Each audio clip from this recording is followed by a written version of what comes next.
ಜಯಮಂಗಲಿ ಕೃಷ್ಣ ಮೃಗ ವನ್ಯಧಾಮಕ್ಕೆ ಹೋಗ್ಬೇಕಂದ್ರೆ ಮಧುಗಿರಿಯಿಂದ ಹೊರಟು ಕೊಡಗೇನಹಳ್ಳಿ ರೂಟಲ್ಲಿ ಹೋಗಿ ಪುರವಾರದಿಂದ ಲೆಫ್ಟ್ಗೆ ಟರ್ನ್ ಆಗಿ ಗಿರೇಗೌಡನಹಳ್ಳಿ ಅಂತ ಒಂದು ಊರು ಬರುತ್ತೆ. ಅಲ್ಲಿಂದ ಸ್ವಲ್ಪ ಮುಂದೆ ಹೋದರೆ ರೈಟ್ಗೆ ಈ ಕೃಷ್ಣ ಮೃಗ ವನ್ಯಧಾಮ ಇರುತ್ತೆ. ಅದನ್ನೆಲ್ಲ ಸುತ್ತಾಕ್ಕೊಂಡು ನೀವು ವಾಪಸ್ ಬರ್ತಾ ಕೊಡಗೇನಹಳ್ಳಿ ಮೇಲೆ ದೊಡ್ಡಮಾಲೂರು, ಚಿಕ್ಕಮಾಲೂರು ಈ ದಾರಿಯಲ್ಲಿ ಮತ್ತೆ ವಾಪಸ್ ಪುರವಾರಕ್ಕೆ ಬಂದು ವಾಪಸ್ ಮಧುಗಿರಿ ಕಡೆ ಬರ್ಬೋದು. ಇದು ಅತ್ಯಂತ ಹತ್ತಿರದ ದಾರಿ.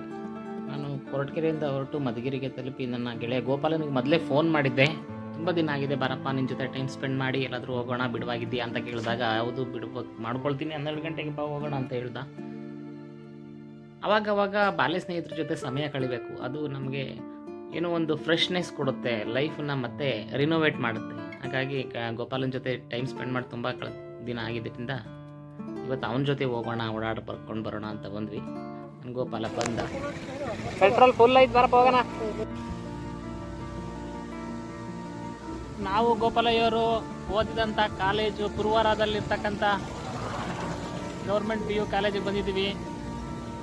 ನಾವಿಲ್ಲಿ ಫಸ್ಟ್ ಇಯರ್ PUC ಓದಿ ಸೆಕೆಂಡ್ ಇಯರ್ PUCಗೆ ಮಧುಗಿರಿಗೆ ಗೌತಮ ಬುದ್ಧ ಕಾಲೇಜ್ಗೆ ಹೋದ್ವಿ. ನಮ್ಮ ಗೋಪಾಲಯ್ಯವರು ಇಲ್ಲೇ ಕಂಟಿನ್ಯೂ ಮಾಡಿರೋ.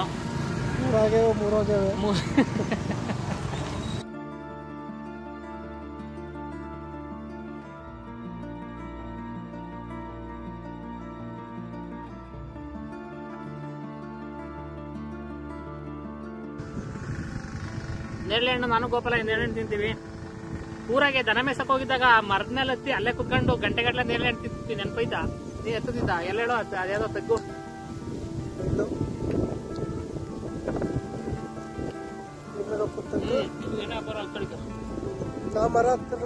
ನಾನು ಹತ್ತಿದ್ದೆ, ಅದ್ರಾಗೂ ಆಷಾಢದಲ್ಲಿ ಗಾಳಿ ಸಿಕ್ಕಾಪಟ್ಟೆ ಬೀಸ್ತಿತ್ತು. ಕೊಂಬೆ ಮೇಲೆ ಕುತ್ಕೊಂಡು ಭಯ ಆಗ್ತಿತ್ತು. ಆದ್ರೂ ಚಿಕ್ಕ ವಯಸ್ಸಲ್ವಾ ಉತ್ಸಾಹದಿಂದ ಹತ್ತಿ ಮರದ ಮೇಲೆ ಕುತ್ಕೊಂಡು ಗಂಟೆ ಕಟ್ಲೆ ನೇರಳೆ ಹಣ್ಣು ತಿಂದಿರೋ ಅಂತ ಅನುಭವ ಐತೆ. ನೇರಳೆ ಹಣ್ಣಿನ ಜೊತೆಗೆ ಅಲ್ಲೇ ಪಕ್ಕದಲ್ಲೇ ಬೇರೆ ತೊಂಡೆ ಹಣ್ಣು ಬೆಳೆದಿದ್ವು. ನಾನು ನನ್ನ ಗೆಳೆಯ ಇಬ್ಬರು ತೊಂಡೆ ಹಣ್ಣು ಕಿತ್ಕೊಂಡು ನಮ್ಮ ಬಾಲ್ಯ ಜೀವನದ ನೆನಪುಗಳಲ್ಲಿ ಕಳೆದೋಗಿದ್ವಿ.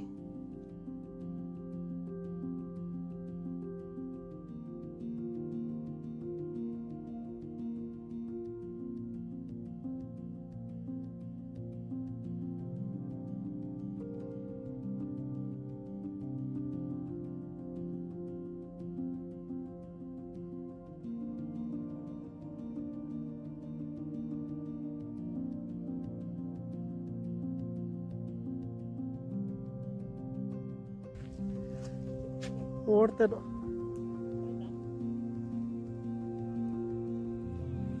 ಸಣ್ಣದು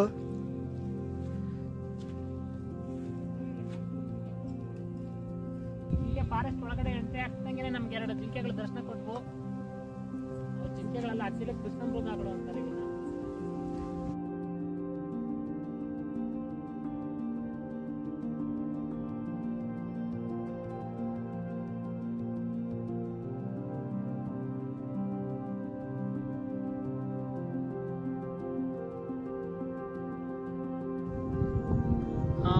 ಇಲ್ಲೆರಡು ಆಗ ಇದ್ರಲ್ಲಿ ಕಾಣಿಸ್ತಿರೋ ಡೌಟು, ವಿಡಿಯೋದಲ್ಲಿ ಕಾಣಿಸ್ತಿರೋ ಡೌಟು.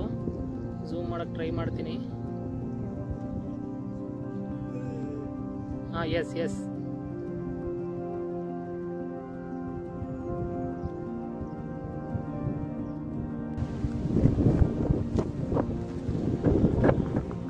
ಇಲ್ಲೊಂದು ಮರದಲ್ಲಿ ತುಂಬ ಸಮೃದ್ಧವಾಗಿ ಮಂಗರವಳ್ಳಿ ಬೆಳೆದಿದೆ. ನಮ್ಮ ಗೋಪಾಲಣ್ಣವ್ರು ಕೀಳ್ತಾ ಇದ್ದಾರೆ. ಈ ಮಂಗರವಳ್ಳಿ ಎಲ್ಲವೂ ಕೀಳ್ಬಾರ್ದು. ಈ ಮಳೆಗಾಲದಲ್ಲಿ ಹೊಸದಾಗಿ ಮಳೆ ಬಂದಾಗ ಈ ತರ ಹೊಸದಾಗಿ ಚಿಗುರುತ್ತಲ್ಲ, ಈ ಚಿಗುರಿರ್ತಕ್ಕಂಥ ಒಂದು ಇದನ್ನ ಮುಂದೆ ಇರ್ತಕ್ಕಂಥ ಒಂದು ಇದನ್ನ ಕಿತ್ಕೊಳ್ತೀವಿ. ಇದನ್ನ ಕಿತ್ಕೊಂಡು ಇದರಲ್ಲಿ ಇರ್ತಕ್ಕಂಥ ನಾರು ತೆಗೆದು ಸಾಂಬಾರ್ ಮಾಡ್ತಾರೆ.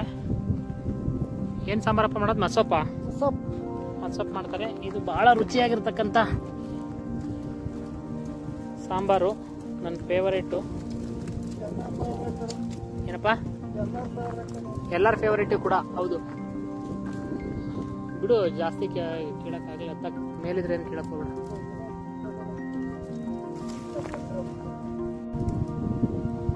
ಇಲ್ಲಿ ನಾವು ಕೂತಿರ್ತಕ್ಕಂಥ ಜಯಮಂಗಲಿ ಕೃಷ್ಣ ಮೃಗ ವನ್ಯಧಾಮ ಇದು ತುಮಕೂರಿಂದ ಸುಮಾರು ಒಂದು 60 ಕಿಲೋಮೀಟರ್ ದೂರದಲ್ಲಿದೆ. ಮಧುಗಿರಿಯಿಂದ 20 ಕಿಲೋಮೀಟರ್ ದೂರದಲ್ಲಿದೆ. ಇದು 1987ನೇ ಇಸ್ವಿಯಿಂದಲೇ ಸರ್ಕಾರ ಇಲ್ಲಿ ಕೃಷ್ಣ ಮೃಗಗಳಿಗೆ ಒಂದು ಸಂರಕ್ಷಣಾ ವನ್ಯಧಾಮ ಮಾಡಬೇಕು ಅಂತ ಉದ್ದೇಶಿಸಿತು. ಕೊನೆಗೆ 7 ಫೆಬ್ರವರಿ ತಿಂಗಳಲ್ಲಿ ಇದು ಅಧಿಕೃತವಾಗಿ ಇಲ್ಲಿ ಸ್ಥಾಪನೆ ಅಸ್ತಿತ್ವಕ್ಕೆ ಬಂತು. ಇದು ಮೊದಲಿಗೆ 798 ಎಕರೆಯಷ್ಟು ಇತ್ತು. ಕೊನೆಗೆ ಇದನ್ನ ವಿಸ್ತರಿಸಿ 893 ಎಕರೆಗಳಷ್ಟು ಒಂದು ವಿಶಾಲವಾದಂತಹ ಕೃಷ್ಣಮೃಗ ವನ್ಯಧಾಮವನ್ನ ಮಾಡಿದ್ದಾರೆ. ಇಲ್ಲಿ ಹತ್ತಿರದಲ್ಲಿ ಈ ಕಡೆ ಆಂಧ್ರ ಪ್ರದೇಶದ ಬಾರ್ಡರ್ ಇದೆ. ಅನಂತಪುರ ಜಿಲ್ಲೆ ಹಿಂದೂಪುರ ಟೌನ್ ಇಲ್ಲಿಗೆ ಹತ್ತಿರದಲ್ಲಿದೆ. ಇಲ್ಲಿ ಸುಮಾರು ವರ್ಷಕ್ಕೆ 300 ರಿಂದ 350 ಮಿಲಿಮೀಟರ್ ಮಳೆ ಆಗುತ್ತೆ. ಇಲ್ಲಿ ಸುಮಾರು 2002ರಲ್ಲಿ ಒಂದು ಸೆನ್ಸಸ್ ಅನ್ನ ಕೈಗೊಳ್ತಾರೆ ಸರ್ಕಾರದಿಂದ. ಆ ಸೆನ್ಸಸ್ ಅನ್ನ ಕೈಗೊಂಡಾಗ ಆವಾಗ ಸುಮಾರು 600 ಕೃಷ್ಣಮೃಗಗಳು ಇಲ್ಲಿ ಇದ್ವು ಅಂತ ಹೇಳ್ತಾರೆ. ಬರೀ ಕೃಷ್ಣಮೃಗಗಳು ಅಷ್ಟೇ ಅಲ್ಲ, ಇಲ್ಲಿ ಸುಮಾರು 80 ರೀತಿಯಾದಂತಹ ಗಿಡಗಳು 80 ಜಾತಿಗೆ ಇದ್ದಂಥ ಮರಗಿಡಗಳಿದ್ದಾವೆ. ಅವೆಲ್ಲವೂ ಅದರಲ್ಲಿ ಹೆಚ್ಚಿನವು ಮೆಡಿಸಿನಲ್ ಅಂದರೆ ಔಷಧೀಯ ಗುಣ ಹೊಂದಿರತಕ್ಕಂಥ ಗಿಡಗಳಿದ್ದಾವೆ. ಆಮೇಲೆ 67 ಜಾತಿಯ ಚಿಟ್ಟೆಗಳಿದಾವಂತೆ ಈ ಒಂದು ಪ್ರದೇಶದಲ್ಲಿ. 67 ಜಾತಿಯ ಚಿಟ್ಟೆಗಳಿದ್ದಾವೆ. 19 ಜಾತಿಯ ಸಸ್ತನಿ ಪ್ರಾಣಿಗಳು ವಾಸ ಆಗ್ತವೆ. ಸಸ್ತನಿಗಳು ಅಂದರೆ ಉದಾಹರಣೆಗೆ ಜಿಂಕೆ, ಈ ಏನು ಕೃಷ್ಣಮೃಗಗಳಿದ್ದಾವೆ ಇದ್ರ ಜೊತೆಗೆ ನರಿಗಳು, ತೋಳಗಳು, ಈ ತರತಕ್ಕಂಥ ಸಸ್ತನಿ ಪ್ರಾಣಿಗಳು ಇಲ್ಲಿ ವಾಸ ಆಗ್ತವೆ. ಮೊಲ, ಅಳಿಲು, ಈ ತರದ ಪ್ರಾಣಿಗಳು. ಇದ್ರ ಜೊತೆಗೆ 125 ಜಾತಿಯ ಪಕ್ಷಿಗಳು ಈ ಪ್ರದೇಶದಲ್ಲಿ ವಾಸ ಆಗಿದ್ದಾವೆ ಅಂತ ಒಂದು ಸೆನ್ಸಸ್ ಅಲ್ಲಿ ಕಂಡು ಬಂದಿದೆ. ಇದು ಅಷ್ಟೇ ಅಲ್ಲ, ಸುಮಾರು 26 ಜಾತಿಗೆ ಇರ್ತಕ್ಕಂಥ ಹಲ್ಲಿಗಳು, ಹಾವು, ಸರೀಸೃಪಗಳು ಕೂಡ ಇಲ್ಲಿ ವಾಸ ಆಗಿದಾವಂತೆ ಈ ಪ್ರದೇಶದಲ್ಲಿ. ಈ ಒಂದು ಕೃಷ್ಣಮೃಗ ಪ್ರದೇಶದಲ್ಲಿ ಕೃಷ್ಣಮೃಗ ವನ್ಯಧಾಮ ಏನಿದೆ ಇದರಲ್ಲಿ ಸುಮಾರು ಚಳಿಗಾಲದಲ್ಲಿ 8 ಡಿಗ್ರಿ ಸೆಲ್ಸಿಯಸ್ ಇಂದ ಬೇಸಿಗೆ ಕಾಲದಲ್ಲಿ 43 ಡಿಗ್ರಿ ಸೆಲ್ಸಿಯಸ್ ಅಷ್ಟು ಇಲ್ಲಿ ಉಷ್ಣಾಂಶ ಇರುತ್ತೆ. ಹಾಗಾಗಿ ಈ ಪ್ರದೇಶ ಕೃಷ್ಣಮೃಗಗಳಿಗೆ ವಾಸ ಮಾಡೋದಕ್ಕೆ ತುಂಬಾ ಸೂಕ್ತವಾಗಿದೆ ಅಂತ ನಿರ್ಧರಿಸಿ ಈ ಪ್ರದೇಶವನ್ನ ಕೃಷ್ಣಮೃಗ ವನ್ಯಧಾಮ ಸಂರಕ್ಷಣಾ ವನ್ಯಧಾಮ ಅಂತ ಸರ್ಕಾರ ಘೋಷಣೆ ಮಾಡಿದೆ. ಇಲ್ಲೊಂದು ಕಟ್ಟೆ ಇದೆ, ಮಳೆಗಾಲದಲ್ಲಿ ಬಂದು ನೀರು ತುಂಬಿಕೊಂಡಿದೆ. ಕೃಷ್ಣಮೃಗಗಳು ಬಂದು ಇಲ್ಲಿ ನೀರು ಕುಡಿದು ಹೋಗ್ತವೆ ಅನ್ನೋದಕ್ಕೆ ಎಷ್ಟೊಂದು ಹೆಜ್ಜೆ ಗುರುತಿದ್ದೇವೆ ನೋಡಿ. ಇಲ್ಲಿ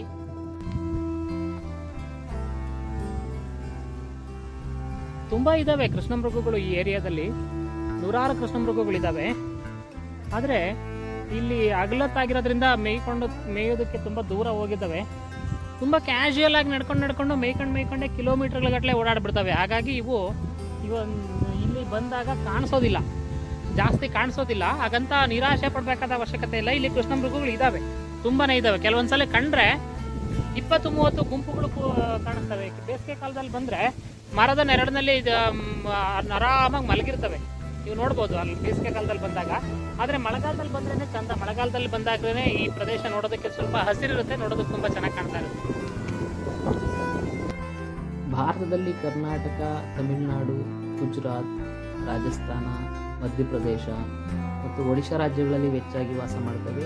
ಸುಮಾರು 5,500 ವರ್ಷಗಳಷ್ಟು ಹಳೆಯದಂಥ ಸಿಂಧು ನದಿ ನಾಗರಿಕತೆ ಕಾಲದಿಂದಲೂ ಕೂಡ ಇವುಗಳು ಕೃಷ್ಣಮೃಗಗಳು ಮನುಷ್ಯನ ಒಡನಾಟವನ್ನು ಹೊಂದಿವೆ. ಆಗಿನ ಕಾಲದ ಜನ ಇವುಗಳನ್ನ ಮಾಂಸಕ್ಕಾಗಿ ಬೇಟೆಯಾಡ್ತಾ ಬಳಸ್ತಿದ್ರಂತೆ. ಮತ್ತು ಮೊಘಲರ ಕಾಲದಲ್ಲಿ ಕೂಡ ಚಿರತೆಗಳನ್ನು ಸಾಕಿ ಅವುಗಳ ಸಹಾಯದಿಂದ ಕೃಷ್ಣಮೃಗಗಳನ್ನು ಬೇಟೆಯಾಡಿ ಮಹಾರಾಜರು ತಮ್ಮ ವಿನೋದಕ್ಕಾಗಿ ಅವುಗಳನ್ನ ಬೇಟೆಯಾಡ್ತಿದ್ರಂತೆ. ಇಂಟ್ರೆಸ್ಟಿಂಗ್ ಆಗಿರೋ ವಿಚಾರ ಏನಪ್ಪ ಅಂದರೆ, ರಾಜಸ್ಥಾನದಲ್ಲಿ ಬಿಷ್ಣೋಯಿ ಜನಾಂಗ ಅಂತ ಒಂದು ಜನಾಂಗ ಇದೆ.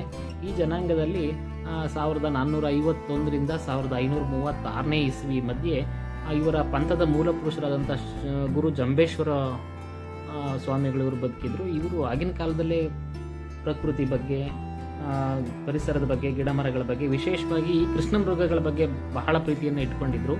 ತನ್ನ ಪಂಥದ ಅನುಯಾಯಿಗಳಿಗೆ ಈ ಒಂದು ಪರಿಸರ ಪ್ರೀತಿಯನ್ನು ಬಿಟ್ಟು ಹೋಗಿದ್ದಾರೆ. ಈಗಲೂ ಕೂಡ ಈಗಿನ ಜನ ಅವರ ಒಂದು ಪ್ರೇರಣೆಯಿಂದಾಗಿ ಕೃಷ್ಣಮೃಗಗಳ ಬಗ್ಗೆ ವಿಶೇಷವಾದ ಕಾಳಜಿ ಪ್ರೀತಿಯನ್ನು ಇಟ್ಕೊಂಡು ಕೃಷ್ಣಮೃಗಗಳನ್ನ ತುಂಬ ಪ್ರೀತಿಯಿಂದ ಇವರು ಸಾಕ್ತಾರೆ.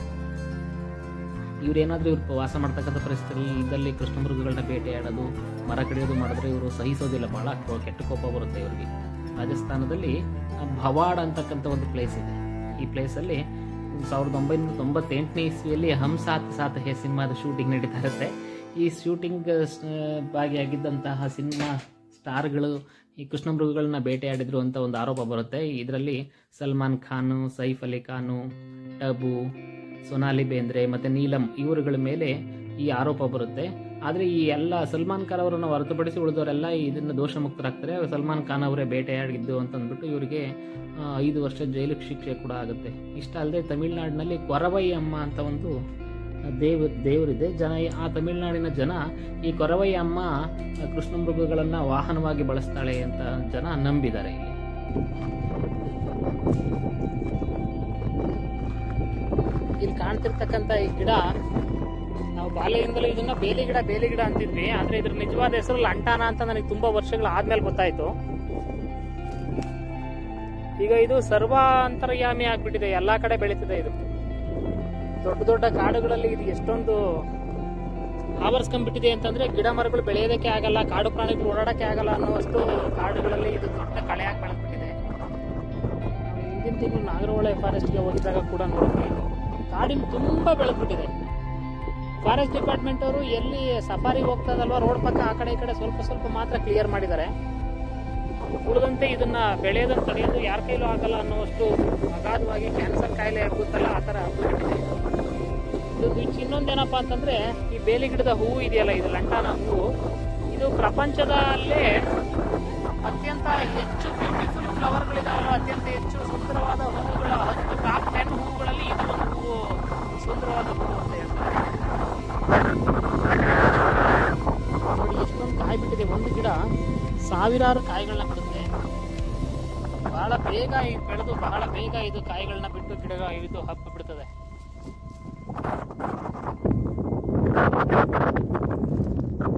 ಈ ಗಿಡಗಳನ್ನ ಏನಾದ್ರೂ ಮಾಡಿ ಕಂಟ್ರೋಲ್ ಮಾಡಬೇಕು, ಇಲ್ಲ ಅಂತಂದ್ರೆ ಕಾಡಿನ ತುಂಬಾ ಇದೇ ಬೆಳೆದು ಬಿಡ್ತವೆ.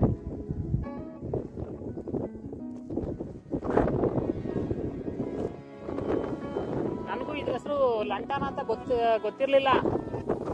ಪೂರ್ಣಚಂದ್ರ ತೇಜಸ್ವಿ ಅವ್ರದ್ದು ಯಾವುದೋ ಒಂದು ಬುಕ್ ಅಲ್ಲಿ ಕಾಡಿನಲ್ಲಿ ಅಭೇದ್ಯವಾದ ಲಂಟಾನದ ಜಿಗ್ಗು ಬೆಳೆದುಕೊಂಡಿತ್ತು ಅಂತ ಹೇಳಿ ಬರೆಯೋರು. ಇಲ್ಲೇನಿರ್ಬೋದು ಲಂಟಾನ, ಇನ್ಯಂತ ಲಂಟಾನ ಇರ್ಬೋದು ಅಂತ ಅಂದ್ಬಿಟ್ಟು ಗೂಗಲ್ ಮಾಡಿ ನೋಡಿದಾಗ ಇದು ಬೇಲಿ.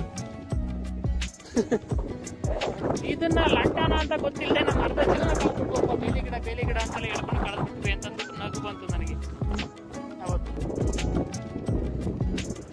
ಬರ್ತಾ ದಾರಿಯಲ್ಲಿ ಗುರುವಾರದ ಹತ್ರ ಕಾಲೇಜ್ ಹತ್ರ ಹೋಗಿದ್ವಿ. ನಾನು ಗೋಪಾಲಯ್ಯ ಓದಿದಂತ PU ಕಾಲೇಜ್ ಅದು. ನನ್ನ ಗೆಳೆಯ Gopala first PUC second PUC ಎರಡು ಅದೇ ಕಾಲೇಜಲ್ಲಿ ಓದ್ತ. ನಾನು ಫಸ್ಟ್ ಇಯರ್ PUC ಮಾತ್ರ ಅಲ್ಲಿ ಓದಿ ಸೆಕೆಂಡ್ ಇಯರ್ PUCಗೆ ಮಧುಗಿರಿ ಗೌತಮ್ ಬುದ್ಧ ಕಾಲೇಜ್ಗೆ TC ತಗೊಂಡೋದೆ. ಈ ಫಸ್ಟ್ ಇಯರ್ PUC ಓದ್ತಿರ್ಬೇಕಾದ್ರೆ ನಮ್ಗೊಬ್ರು ಎಕನಾಮಿಕ್ಸ್ ಲೆಕ್ಚರರ್ ಬರ್ತಿದ್ರು. ಅವ್ರ ಹೆಸರು ಮರ್ತೋಗಿತ್ತು, ನನ್ನ ಗೋಪಾಲಯ್ಯ ನೆನಪಿಸ್ಕೊಂಡ್ರು, ARP ಅಂತ. ಅವ್ರು ಎಷ್ಟು ಚೆನ್ನಾಗಿ ಪಾಠ ಮಾಡ್ತಿದ್ರು ಅಂದ್ರೆ ಅವ್ರ ಒಂದು ಯೂನಿಕ್ ಸ್ಟೈಲ್ ಇತ್ತು ಪಾಠ ಮಾಡ್ಬೇಕಾದ್ರೆ. ಹೆಂಗ್ ಪಾಠ ಮಾಡ್ತಿದ್ರಪ್ಪ ಅಂದ್ರೆ, ಯಾವುದೇ ಒಂದು ಆರ್ಥಿಕ ಚಟುವಟಿಕೆ ನಡಿಬೇಕಾದ್ರೆ ಮನುಷ್ಯ ಭೂಮಿ, ಶ್ರಮ, ಬಂಡವಾಳ, ಸಂಘಟನೆಗಳನ್ನ ಏನ್ ಮಾಡ್ಬೇಕಾಗ್ತದಪ್ಪ ಅಂದ್ರೆ ಒದಗಿಸ್ಕೊಳ್ಬೇಕಾಗ್ತದಪ್ಪ ಅಂತಿದ್ರು.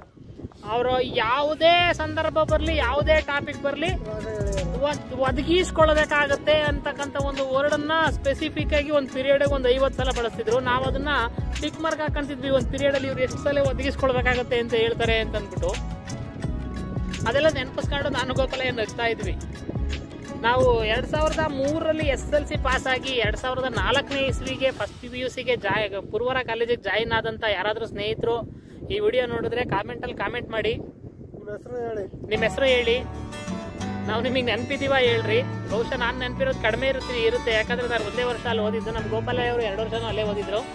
ಇಲ್ಲೇ ಬಡಕನಹಳ್ಳಿ ಊರಲ್ಲಿ ಇದ್ದಂತ ಇಬ್ರು ಸ್ನೇಹಿತರು ಹೆಸರು ಏನಪ್ಪ, ಎಂತದ ಹೆಸರು, BJ ರಂಗನಾಥ, ಹನುಮಂತ ಅಂತ ಇಬ್ರು ಹುಡುಗರು ಬರ್ತಿದ್ರು. ಆಮೇಲೆ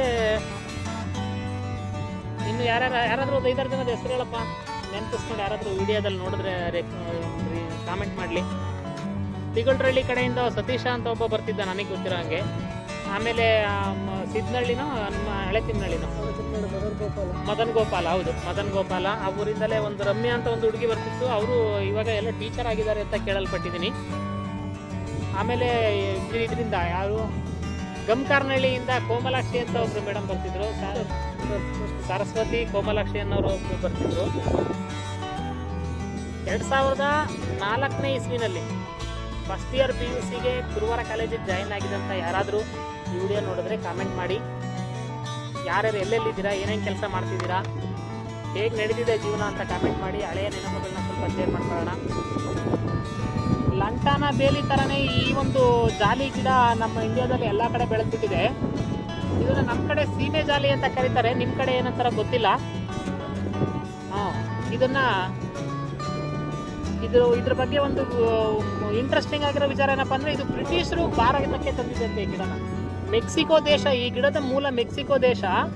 ಬ್ರಿಟಿಷರು ಬೇಲಿ ಹಾಕೋತಕ್ಕಂಥ ಒಂದು ಪರ್ಪಸ್ಗೋಸ್ಕರ ಅವರ ಟೀ ಪ್ಲಾಂಟೇಶನ್ ಅಲ್ಲಿ ಇಲ್ಲಿ ಬೇಲಿ ಹಾಕೋ ಪರ್ಪಸ್ಗೋಸ್ಕರ ಈ ಗಿಡವನ್ನ ಭಾರತಕ್ಕೆ ತಂದ್ರಂತೆ. ಈಗ ಇದು ಎಲ್ಲ ಕಡೆ ಹಬ್ಬಿ, ಕೆರೆಗಳಲ್ಲಂತೂ ಹಬ್ಬಿ ನಿಂತ್ಕೊಂಡ್ಬಿಟ್ಟಿರುತ್ತೆ. ಇದು ಕೂಡ ಲಂಟಾನ ಗಿಡ ಎಷ್ಟೊಂದು ಅಪಾಯಕಾರಿಯಾಗಿ ಬೆಳೆಯುತ್ತೋ ಅಷ್ಟೇ ಅಪಾಯಕಾರಿಯಾಗಿ ನಮ್ಮ ದಕ್ಷಿಣ ಭಾರತದ ಎಲ್ಲ ಕಡೆ ತುಂಬಾ ಕೆಟ್ಟದಾಗಿ ಬೆಳೆಯುತ್ತೆ. ಈ ಮುಳ್ಳು ತುಳಿದ್ರೆ ಬಹಳ ಪೇನ್ ಆಗುತ್ತೆ ಗೋಪಾಲಯ್ಯ, ನೆನಪೈತಾ? ಈ ಮುಳ್ಳು ತುಳಿದ್ರಂತೂ ಬಹಳ ಪೇನ್ ಆಗುತ್ತೆ. ನಾವಂತೂ ಬಾಲ್ಯದಲ್ಲಿ ಇದ್ರ ಮುಳ್ಳುಗಳನ್ನ ತುಂಬಾ ತುಳಿದು ತುಂಬಾ ಪೇನ್ ಅನುಭವಿಸ್ಬಿಟ್ಟಿದೀವಿ. ನಾವು ಚಪ್ಪಲಿ ಹಾಕ್ತಿದ್ದೇ ಇಲ್ಲ. ಹೌದು, ನಾನು ಫಸ್ಟ್ ಲೈಫಲ್ಲಿ ನಾನು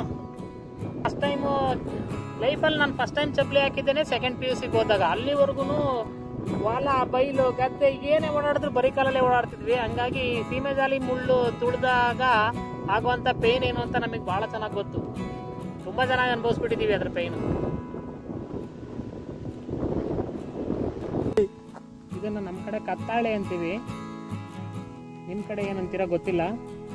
ಟಕೀಲಾ ಅಂತಕ್ಕಂಥ ಒಂದು ಆಲ್ಕೋಹಾಲ್ ಇದೆಯಲ್ಲ, ಟಕೀಲಾ ತಯಾರು ಮಾಡೋದು ಇದ್ರಲ್ಲಿ.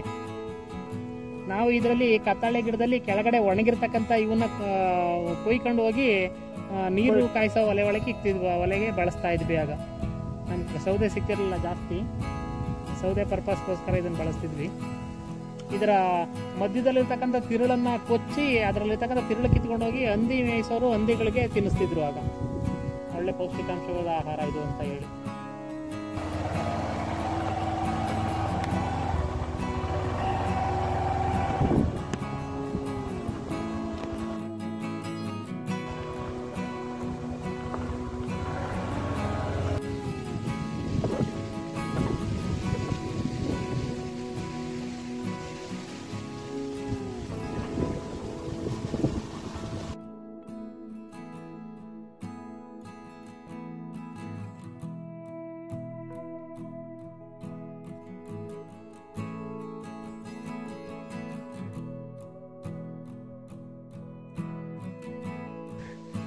ನೋಡಪ್ಪ, MB ನೀವು ತುಂಬಾ ಲವ್ ಮಾಡ್ತೀರಾ ಒಬ್ರನ್ನೊಬ್ರು ಅಂತ ಗೊತ್ತು.